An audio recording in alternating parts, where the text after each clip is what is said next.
Hello students, I'm Shivali and welcome to my YouTube channel VS Academy. In previous lecture we discussed about subsets and also we solved practice set 1.2.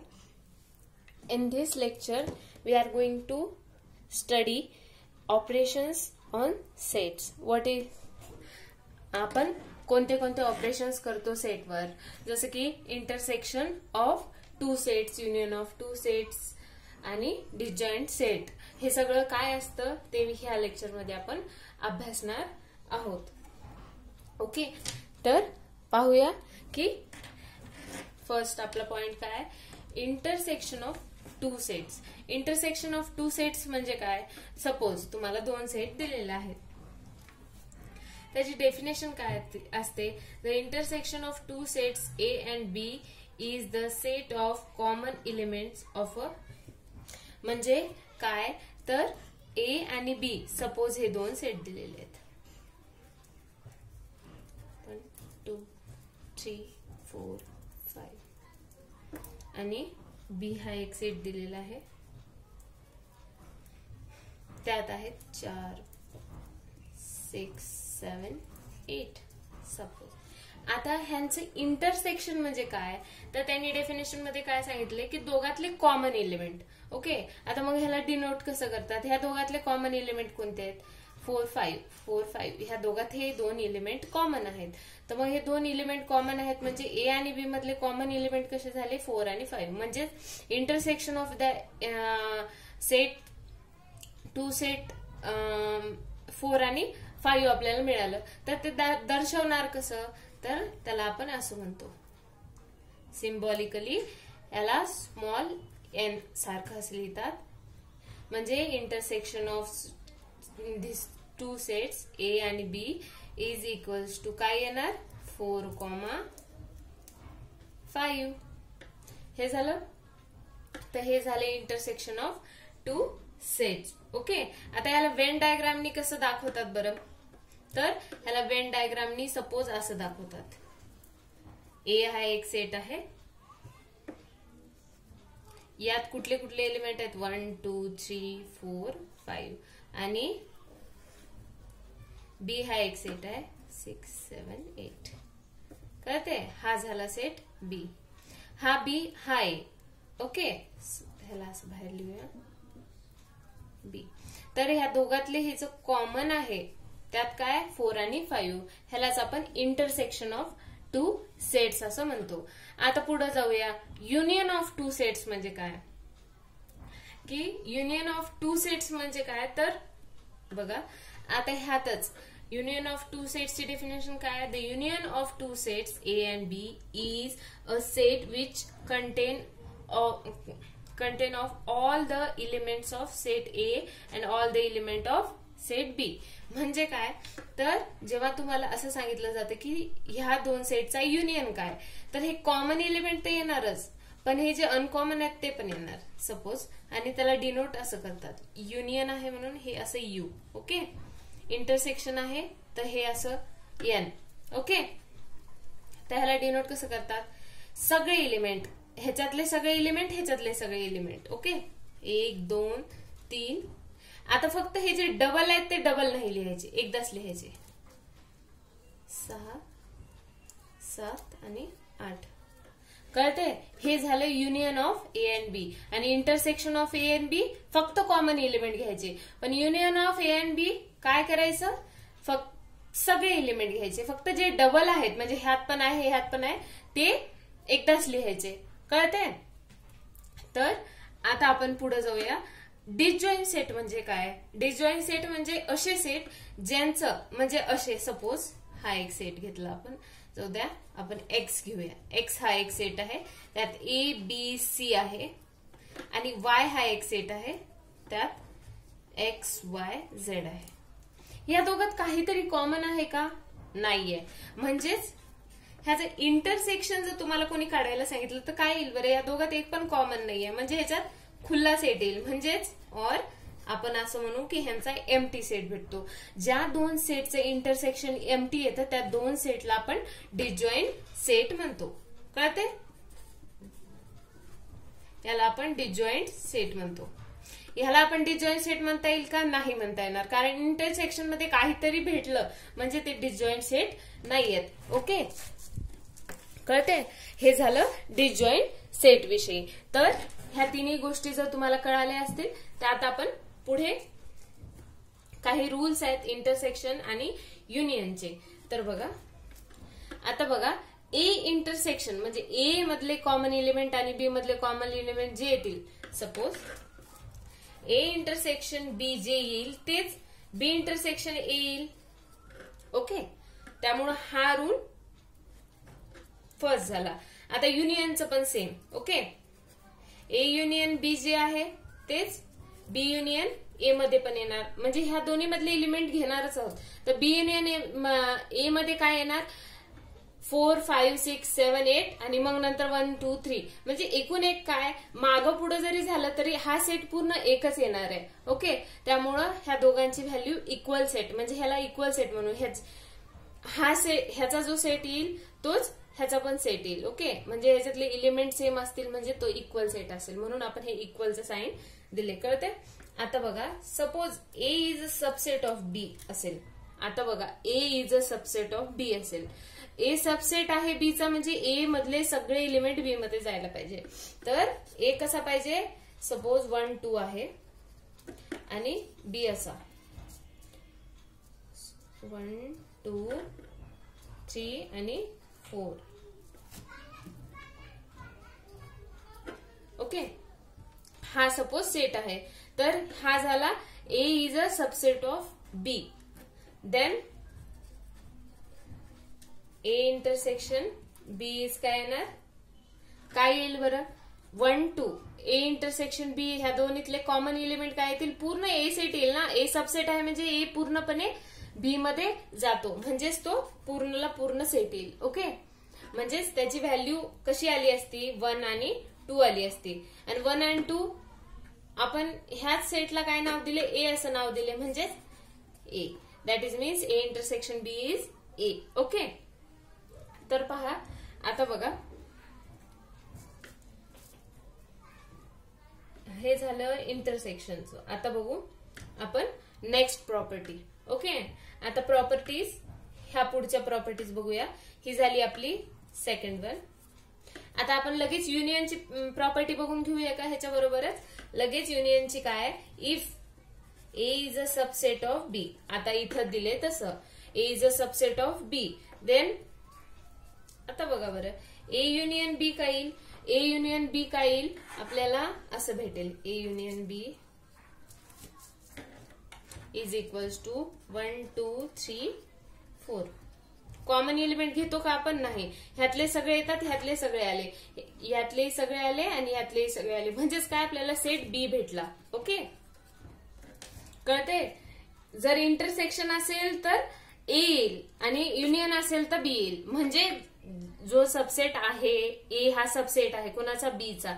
जर intersection असेल तर तो subset येईल आणि ज्याचा कुणाचा subset आहे म्हणजे बीचा सबसेट आहे ना, तो इथं बी येईल. ओके, युनियन आणि इंटरसेक्शन मध्ये जम्बलिंग नको व्हायला. कळते? नाही तर सरळ सरळ व्हॅल्यू फाइंड करायची आणि कळून जातं, म्हणजे हे पाठ करत बसायची गरज पडणार नाही. ओके, तर आता बघा, हे काय येईल बरं? आपल्याला माहिती आहे ए मधले एलिमेंट सोडून जे काही एलिमेंट युनिव्हर्सल सेट मध्ये येतात ते आपल्याला ए कॉम्प्लिमेंट मध्ये येतात. तर ह्या दोघांमध्ये काही कॉमन असतील का? आपल्याला माहिती आहे की ए कॉम्प्लिमेंट मध्ये आणि ए मध्ये कुठलाही एलिमेंट कॉमन नसतो, म्हणजेच हा सेट एम्प्टी सेट येईल. आणि बघा बरं, एम्प्टी सेट आला म्हणजे हे दोन सेट डिसजॉईंट झाले की नाही? डिसजॉईंट सेट येतील. Okay, done. आता बघा युनियनचं कसं होईल? आता युनियनचं कसं होईल बरं? ह्याही सेट मधले एलिमेंट, ह्याही सेट, हे दोघं डिसजॉईंट आहेत, म्हणजे ह्या सेटमध्ये कसं ए येईल, बी येईल, सी येईल, एक्स येईल, वाय येईल, झेड येईल, म्हणजे हे सगळे एलिमेंट आले म्हणजे काय झाले? युनिव्हर्सल सेट मधले एलिमेंट सगळेच येऊन गेले. म्हणजे union of A and A complement म्हणजे काय? तर युनिव्हर्सल सेट येईल. ओके, हे झालं आपलं कॉम्प्लिमेंट विषय. आता आपण बघूया ए इंटरसेक्शन ए. आता हे जे ए आहे इंटरसेक्शन ए म्हणजे एच इंटरसेक्शन ए बरोबर असेल तर दोन्हीमध्ये कॉमन इलिमेंट असतात ते सगळे एच असतात. ओके, म्हणजे पूर्णच कॉमनच इलिमेंट झाले ना, त्याला आपण असं म्हणू. ह्या रूलची तर खरं तर गरज नाही. युनियन पण काय येईल, एच येईल. ओके, कारण दोन्ही ए मधले सगळे इलिमेंट घ्यायचे असतात, ऑल इलिमेंट, तर दोघांचे युनियन एच येईल. ओके, तर ह्या छोट्या छोट्या अशा गोष्टी आहेत काही. तर बघा, ए इंटरसेक्शन एम्प्टी सेट.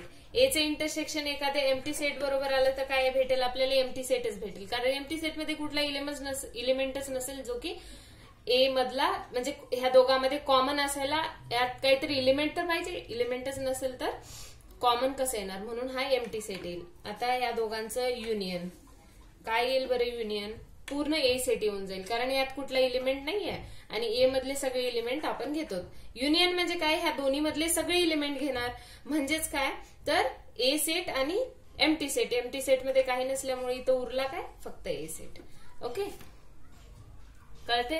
हे झाले आपले काही basic rules. Okay, disjoint set म्हणजे कळालेला आहे आपल्याला. आता आपण वळूया आपल्या पुढच्या पॉइंटकडे. त्याचं नाव आहे the number of elements in a set. Okay, तर number of elements in a set म्हणजे काय, तर आपण असे सेट घेतले इतके दिवस, 1 2 3 4, और आज सपोज असा सेट घेतला, ए बी सी, वाय हा सेट घेतला, एक्स वाय. हे जे सेट आपण इतके दिवस घेत होतो, तर number of elements in a set म्हणजे नावातच कळून जातं की किती number of elements in a set, म्हणजे किती नंबर आहेत ह्या सेटमध्ये ते आपल्याला काउंट करायचे. म्हणजे 1 2 3 4, 1 2 3. ह्या वाय सेट मध्ये किती आहेत, 1 2, म्हणजे ह्याला नंबरिंग द्यायची. हा 1 नंबरचा एलिमेंट, हा 2 नंबरचा एलिमेंट. ओके, तर ह्याला दर्शवायचं कसं, आता ह्यात तर तुम्हाला माहित झालं की वाय सेट मध्ये किती एलिमेंट आहेत, की 2 आहेत. तर ह्याला डिनोट कसं करायचं, नंबर ऑफ एक्स म्हणजे number of elements in x. Okay, ह्या मस्तपैकी ब्रॅकेट मध्ये व्यवस्थित लिहायचं. आता number of elements in x किती आहेत, 1 2 3, हे झालं 3. नंबर ऑफ इलिमेंट्स इन ए किती आहेत, 4. Number of elements in Y किती आहेत, 2. हे झाले आपले नंबर ऑफ इलिमेंट्स. कळते, हे फार सोपं आहे, यात काही नाही. तुम्हाला एखादा सेट दिला आणि त्यांनी तुम्हाला विचारलं की ह्याच्यातले नंबर ऑफ इलिमेंट्स किती आहेत, तर असं लिहायचं, एन कंसामध्ये तो set is equals to count करायचे ह्या सेटमध्ये किती इलिमेंट आहेत, 1 2 मोजायचे आणि ते तिथं लिहून टाकायचे. ओके, तर हे एवढं सोपं आहे. आता बघू यात पुढं काय. आता बघा की आपलं जे सपोज हा एक सेट आहे, number of A is equals to 4 आहेत आणि number of B is equals to आपल्याला दिले समजा 2. ओके, आता हे 2 सेट आहेत, मग ते कुठले असतील, ह्यातले 4 आणि बी, इथे बी एक सेट घेते, त्यामध्ये समजा 5, 6 समथिंग असे एलिमेंट्स आहेत. कळते. आता हे म्हणजे हे सेट आहेत असं नाही गृहीत धरता येणार, ह्याच्या जागी कुठलेही नंबर असू शकतात, 1 2 घेऊ शकतो, 3 4 घेऊ शकतो, किंवा इथेही वेगळे असू शकतात. फक्त त्यांनी आपल्याला काय दिले, गिव्हन. सपोज की गिव्हन काय दिले की हे number of element in this set, number of element in this set. Okay, तर ह्या दोघांचा आपण जर बेरीज केली is equals to what, 6. Okay, आता बघा जर त्या दोघांचं आपल्याला युनियन करायचंय. आता हे 2 सेट झाले,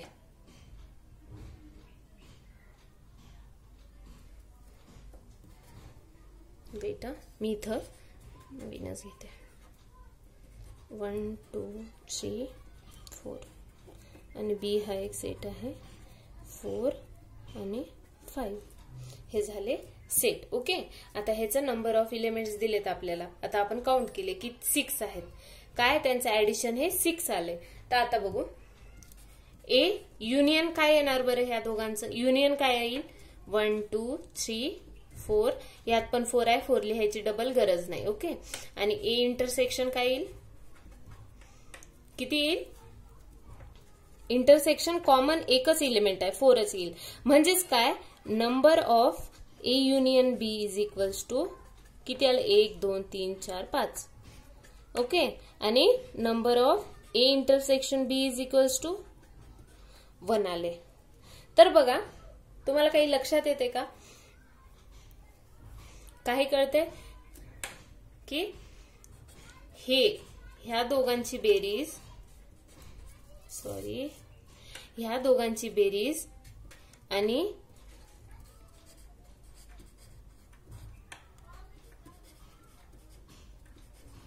ह्या दोघांची बेरीज म्हणजे 5 आणि 6, 5 आणि 1 6, आणि हे 4 आणि 2 6, ह्या दोघांची बेरीज सेम व्हायली, म्हणून हे इक्वल टू.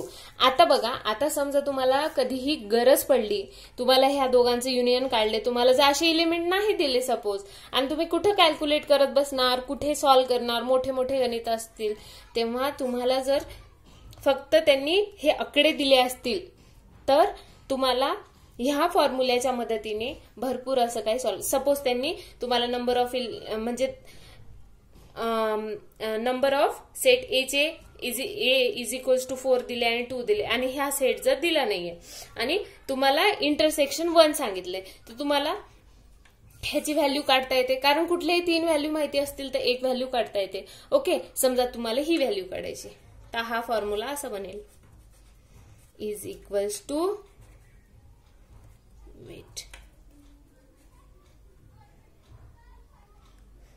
ह्याला आपण इकडे घेऊया, कळते? B is equals to minus intersection B. हा फॉर्म्युला आहे आणि हा लक्षात ठेवायचा. इथं लिहू का परत मी? Number of A union B is equals to number of A plus number of B minus A intersection B. A intersection B हा फॉर्म्युला नेहमी लक्षात ठेवायचा आहे. हा जर इकडे आला तर परत तो मायनस मध्ये जाईल. म्हणजेच ए इंटरसेक्शन बी जर काढायचं असेल तर बी मायनस ए युनियन बी असा पण फॉर्म्युला करता येईल. ह्या फॉर्म्युल्याच्या मदतीने आपल्याला कुठलेही कसलेही गणित सॉल्व्ह करता येतात. ओके. तर आज आपण ह्या लेक्चरमध्ये ह्या सगळ्या बेसिक इन्फॉर्मेशन आपण पाहिली. आता नेक्स्ट लेक्चरमध्ये आपण प्रॅक्टिस सेट 1.4 हे सॉल्व्ह करूया. ह्याचा खूप चांगला व्यवस्थित अभ्यास करा. काही समजलं नसेल तर मला कमेंटमध्ये नक्की सांगा, मी परत एक्सप्लेन करेल. ओके. तर आजचा जर व्हिडिओ तुम्हाला आवडला असेल तर लाईक करा, शेअर करा आणि सबस्क्राईब करा आणि भरपूर अभ्यास करा. थँक्यू.